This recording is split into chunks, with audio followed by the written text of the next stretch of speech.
ചരിത്രപ്രധാനമായ അദ്വൈത ആശ്രമത്തിലാണ് നമ്മൾ നിൽക്കുന്നത്.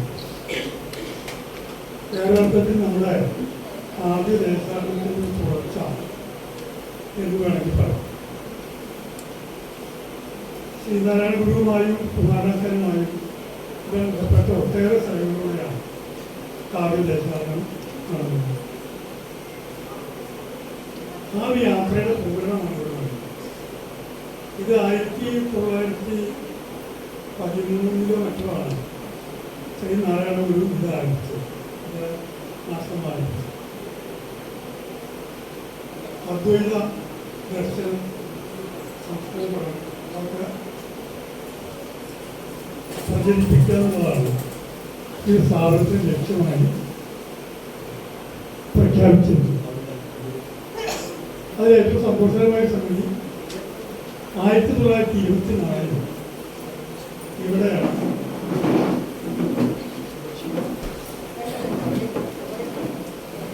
സർവമത സമ്മേളനം. ആ നിലയിലും ചരിത്രപ്രധാനമായ ഒരു സ്ഥലത്താണ് നമ്മൾ എത്തിക്കുന്നത്.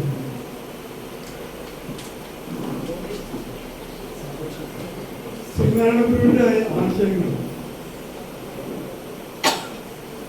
ധർമ്മം പ്രചരിപ്പിക്കുന്നതിന് വേണ്ടി സ്ഥാപിച്ച വിധം എന്ന നിലയ്ക്ക് കേരളത്തിലെ നവോത്ഥാന ചരിത്രത്തിൽ വളരെ പ്രധാനപ്പെട്ട പങ്ക് വഹിക്കുന്ന ഒരു സ്ഥലമാണ്. എനിക്ക് തോന്നുന്നു ഇവിടേക്കുള്ള യാത്രക്കിടയിൽ ആണ് കുമാരാശാൻ പല്ലനയാറ് മുങ്ങി മരിച്ചതാണ്.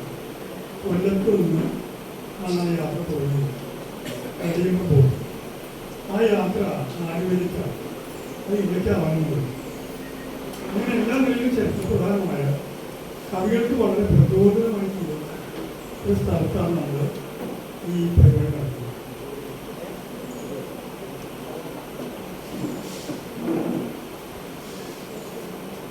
ഈ ഇന്നത്തെ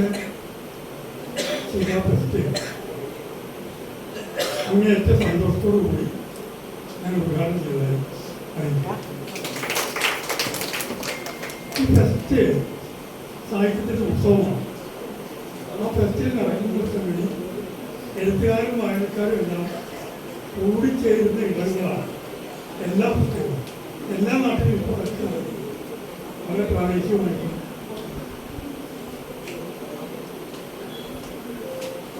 നേരത്തെ പറഞ്ഞു. എങ്ങനെയാണ് പറഞ്ഞു കൊടുക്കാൻ പറ്റുന്നത്? എൻ്റെ കണക്കൂടി തെറ്റിട്ടുള്ള അദ്ദേഹം 30 ആളുകളായി ഒരു അത്ഭുതമാക്കുകയാണ് ചെയ്യാൻ പറ്റുന്നത്. അപ്പോൾ ഞാൻ പറഞ്ഞിട്ടുണ്ട്, ഇങ്ങനെ എഴുത്തുകാർ തമ്മിലും എഴുത്തുകാരും വായനക്കാരും തമ്മിലുള്ള വലിയ ആത്മബന്ധത്തിൻ്റെ ഇടങ്ങളായിട്ടാണ് എല്ലായിടത്തും നോക്കുന്ന ഫെസ്റ്റുകളെ നമ്മൾ കാണുന്നത്. ഫെസ്റ്റ് എന്നുള്ള അതിനെ പുച്ഛിക്കുന്നവരുണ്ട്, പരിഹസിക്കുന്നുണ്ട്. അങ്ങനെ പുച്ഛിക്കുകയും പരിഹസിക്കുന്നവരുണ്ട്. എല്ലാ ഫെസ്റ്റും എഴുത്തുകാർക്കിടയിലെ വലിയ സാഹോദര്യത്തിൻ്റെ ഇടമായിട്ടാണ്.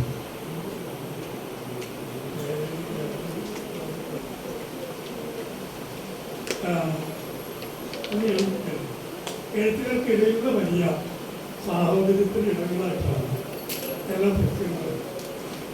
ശിഖയുടെ ഫെസ്റ്റിൻ്റെ ഒരു പ്രത്യേകതയായി നമ്മൾ പ്രഖ്യാപിച്ചിരുന്നത് പറഞ്ഞത് ഇതുവരെ ശബ്ദിക്കാത്തവരുടെ ശബ്ദമാണ്.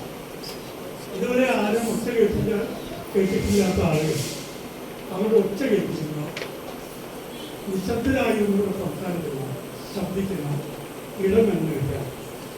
അപ്പോൾ തീർച്ചയായും ഈ പ്രശ്നത്തിൻ്റെ ഏറ്റവും വലിയ സവിശേഷതകളുള്ളത് ഇവിടെ കൂടിയിരിക്കുന്ന എല്ലാവരും കൂട്ടായി ചർച്ചയിലൂടെ സംവാദത്തിലൂടെ പ്രകടിപ്പിക്കുന്ന ആശയങ്ങളാണ്. പറയാത്തവർ പറയുമ്പോൾ അതുവരെ പറയപ്പെടാത്ത കാര്യങ്ങൾ കൂടി പുറത്തുപോയി. അങ്ങനെയാണ് പറയുന്നത്.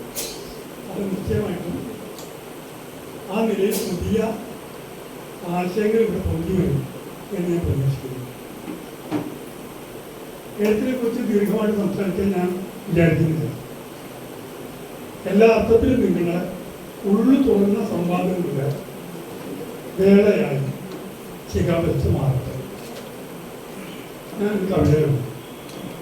ഈ കവിത ഞാൻ കഴിഞ്ഞ ദിവസം ഞാൻ ചൊല്ലിയത് ആദ്യം നമ്മുടെ ചാത്തൻചാൽ എന്ന സ്ഥലത്ത് വെച്ചിട്ടാണ് കഴിയുന്നത്. എഴുതിയിട്ട് കുറേ കാലം വെച്ചാൽ കവിത എഴുതിയിട്ട് 10-20 കൊല്ലങ്ങളിൽ കഴിഞ്ഞതാണ്. 4 നൂറ്റാണ്ട് മുമ്പാണ്. എവിടെ വായിക്കാതെ പോയ ഒരു കവിതയാണ്. അല്ല, ചാത്തൻചാൽ മാത്രമേ വായിച്ചു. ആ കവിത വായിച്ചുകൊണ്ട്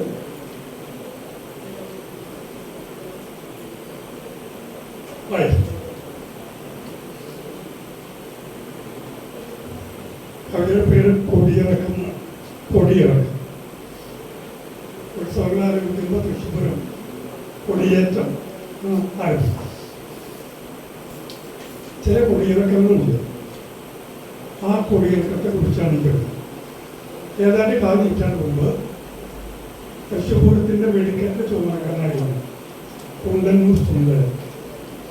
കുണ്ടന്നൂർ സുന്ദരനെ കുറിച്ചാണ് കുണ്ടന്നൂർ സുന്ദരൻ വെടിക്കേറ്റ ചുമതലക്കാരനാണ്. സാമ്പിൾ വെടിക്കേറ്റ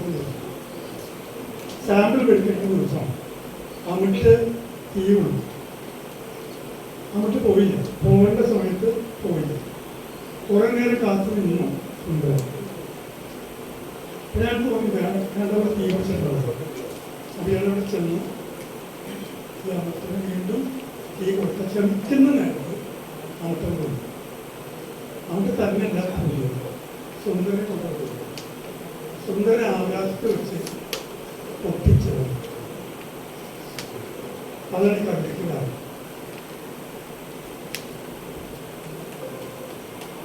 ഇപ്പം അത് ഓർക്കാൻ എന്താ എനിക്ക് കാര്യം എന്ന് നിങ്ങൾ ആലോചിക്കുന്നു.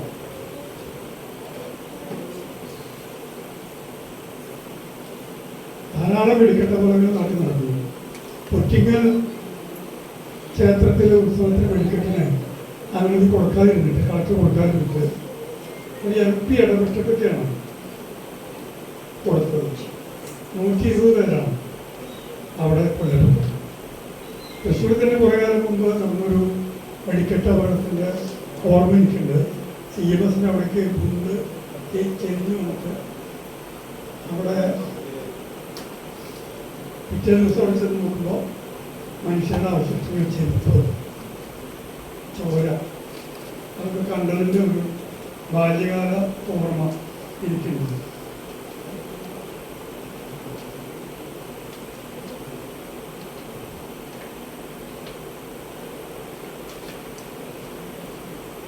കൊടിയിറക്കം. 100 കാലങ്ങളിൽ പൊട്ടി നിറയുന്നു, 100 വർണ്ണങ്ങളിൽ പൊട്ടി വിരിയുന്നു, 100 വിസ്മയ ചിന്തുകൾ, നാദസാഗരം, മേളഗോപുരം, പുരാവാരം. 100 കാലങ്ങളിൽ പൊട്ടി നിറയുന്നു, 100 വർണ്ണങ്ങളിൽ പൊട്ടി വിരിയുന്നു, 100 വിസ്മയ ചിന്തുകൾ, നാദസാഗരം, മേളഗോപുരം, പുരാവാരം. 200 കണ്ണുകൾ വേണം കാഴ്ചയിൽ ഒരു പങ്ക് കണ്ടെടുക്കാൻ. 200 കാതു വേണം കേൾവിയിൽ ഒരു പങ്ക് സ്വന്തമാക്കാൻ. ശബ്ദങ്ങൾ തിങ്ങി നിറഞ്ഞതറിയാതെ കാതു പൊത്തുമ്പോൾ അജ്ഞാത വിസ്വനം. വിദ്യുത് മിന്നലിൽ കണ്ണടരുമ്പോൾ ഉൾക്കണ്ണിൽ തെളിയുന്നതേതേതും കാഴ്ചകൾ. മണ്ണിൽ മാനത്ത് വായുവിൽ കൊള്ളാതെ തുള്ളിത്തുളുമ്പി കവിയുന്നൊരുത്സവം. ആരിലേറ്റുന്നു ജയക്കൊടി, ആരുടെ ചിരസറുത്തിട്ടൊഴിക്കുന്നു ദുർഘടം. മേളങ്ങൾ പ്രഹരിപ്പതാരുടെ ചർമ്മത്തിൽ, ആരുടെ പ്രാണവായുവാൽ കുഴൽനാദം. നാദവർണ്ണങ്ങൾ കാരുബലി ഏതുടൻ പൊട്ടിത്തെറിച്ച് തിളക്കങ്ങളാവുന്നു. അത്തിളക്കങ്ങൾ കേൾക്കുന്ന അത്കുഴൽനാദത്തിൽ ഉന്മത്തമാവുന്ന ആ വർണ്ണരാജിയിൽ ആസക്തമാവുമെൻ ചിത്തവിലാസമേ കൊടിപ്പട